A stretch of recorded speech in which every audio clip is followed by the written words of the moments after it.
ગુજરાત રાજ્યમાં જામનગર સહિત રાજ્યની 31 જિલ્લા પંચાયતો તથા 229 તાલુકા પંચાયતોની ચૂંટણીઓ આગામી સમયમાં યોજાનાર હોય તારીખ 17 માર્ચની અસરથી દરેક જિલ્લા પંચાયતોમાં સંબંધિત જિલ્લાના કલેક્ટરને જે તે જિલ્લા પંચાયતના વહીવટદાર તરીકેનો વધારાનો ચાર્જ સોંપવામાં આવ્યો છે। રાજ્ય સરકારના આ નિર્ણય અનુસાર જામનગર જિલ્લા પંચાયતના વહીવટદાર તરીકેનો વધારાનો ચાર્જ કલેક્ટર કેતન ઠક્કરને સોંપવામાં આવ્યો છે। આ ઉપરાંત દરેક તાલુકા પંચાયતોમાં જે તે તાલુકામાં આવતા પ્રાંત અધિકારી ડેપ્યુટી કલેક્ટરોને વહીવટદાર તરીકે મુકાયા છે।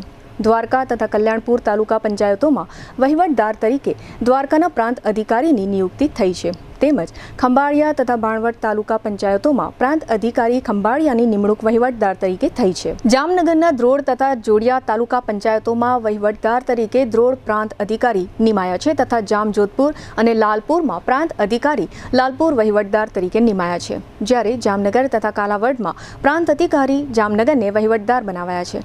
દ્વારકા જિલ્લા પંચાયતના વહીવટદાર તરીકે દ્વારકા જિલ્લા કલેક્ટર રાજેશ તન્ના તથા જામનગર જિલ્લા પંચાયતના વહીવટદાર તરીકે કેતન ઠક્કર જિલ્લા કલેક્ટર જામનગર મુકાયા છે। તાલુકા પંચાયતોની ચૂંટણી આવતા શાસન વહીવટદારનું થતા પ્રાંત અધિકારીઓને પ્રાંત અધિકારી ઉપરાંત 2 તાલુકા પંચાયતના ચાર્જ 3 ચાર્જ થયા છે।